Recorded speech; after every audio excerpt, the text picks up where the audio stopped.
cerebral cortex, and you have the gray matter located peripherally, and the white matter. White matter. White matter is formed by the ascending and descending axons, or the tracts, if you like to call them. And this is actually part of the longitudinal fissure, longitudinal cerebral fissure. And inside the longitudinal fissure, you have what? Falx cerebri. Falx cerebri is an extension of the meningeal layer of the dura. And then just move here.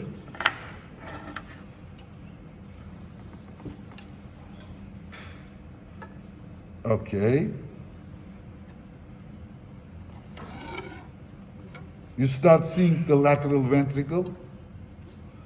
This is the lateral ventricle. Anterior horn of the lateral ventricle.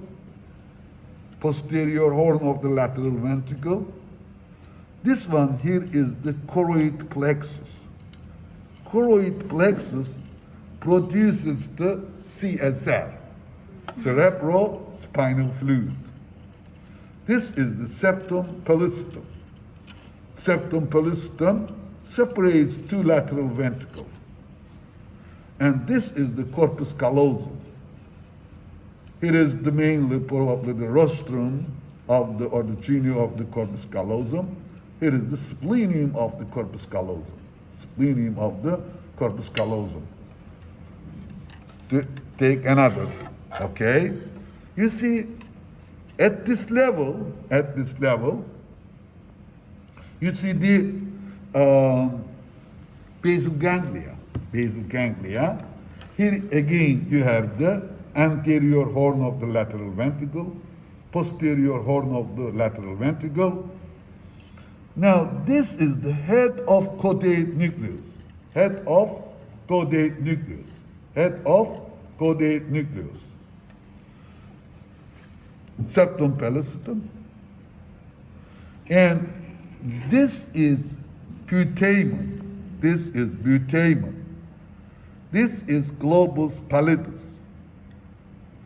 Here is thalamus. Here is thalamus. Here is thalamus. Here is third ventricle. Third ventricle. This is the internal capsule. I don't know how you can see. Probably it is not comfortable for you, at least for orientation. Looking at from anterior to the posterior view, it's kind of difficult to identify the structure. If you look at this from the posterior anterior view, then it is easier to see all the structures here. But this is the internal capsule. Here is the genio of the internal capsule. Here is the anterior limb. Here is the posterior limb of the internal capsule. Putamen and the globus pallidus together make up what? Lendiform nucleus. Lendiform nucleus. Something looks like a lens, right? And then here is the external capsule. External capsule. This is the claustrum. We don't know its function. External capsule separates lendiform nucleus from the claustrum.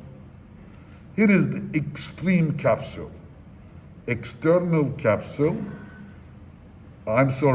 internal capsule, external capsule, and the extreme capsule.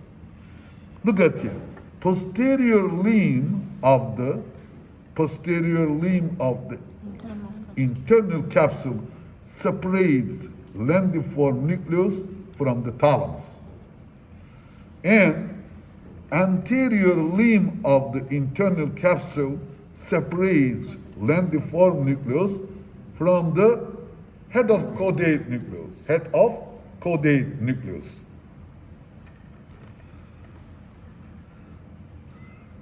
Okay, so the putamen plus caudate nucleus is called what? Striatum. Striatum, very good. Striatum. Lentiform nucleus plus caudate nucleus, corpus striatum. Very good. That's great. We are moving down. Here you can see external and internal globus pallidus. Again, here is the putamen. Here is the external globus pallidus and internal globus pallidus. You see, at this level, you don't have anterior horn of the or frontal horn of the lateral ventricle at this point here. But you have still the internal capsule, external capsule, claustrum, and the the extreme capsule,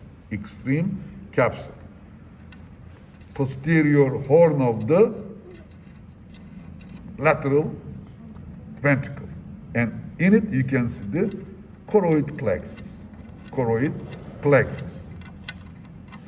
And here you start seeing this one here is the falx cerebelli.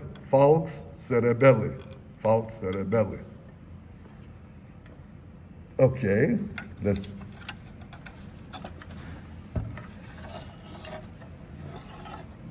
we are now within the mesencephalon. So we're going down, you see?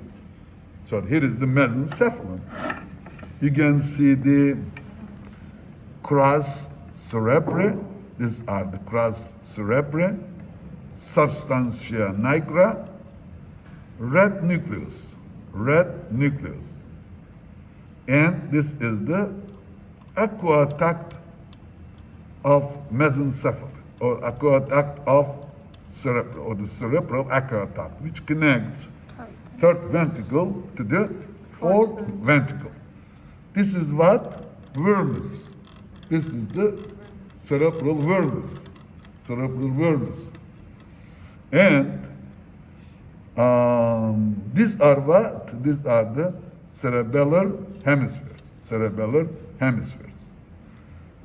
This is optic tract, optic nerve, optic chiasm. And right here you have the pituitary stalk, or the infundibulum. These are the mammillary bodies. Okay? You're going down to, here you have let me take this back, maybe. Okay. Here is the orbit. This is the optic nerve. These are the extraocular eyeball muscles. Probably this is the lateral rectus, this is the medial rectus muscle. This is the cavernous sinus. In the middle of the cavernous sinus, you have internal carotid artery. Just next to it, you have the abducens nerve.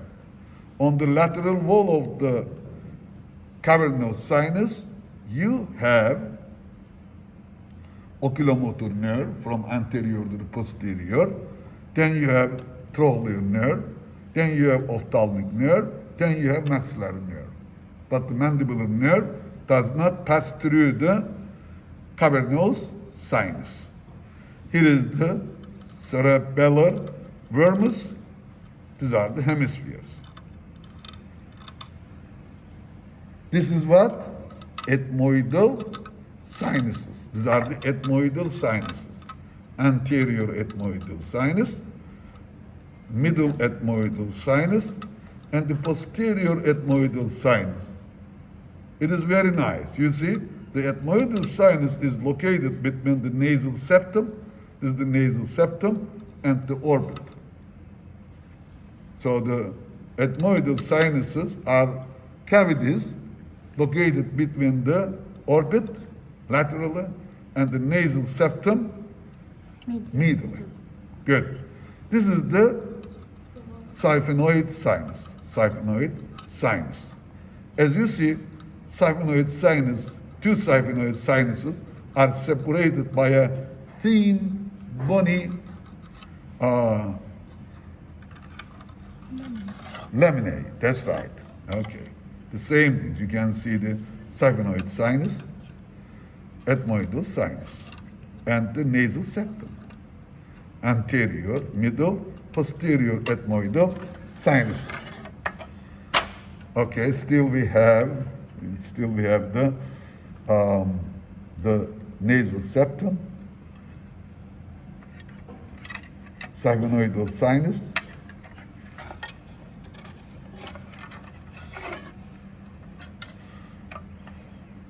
okay, here you have the cerebellar hemispheres, cerebellar cortex, cerebellar white matter, and this is the vermis. This is the vermis. Okay, that's it.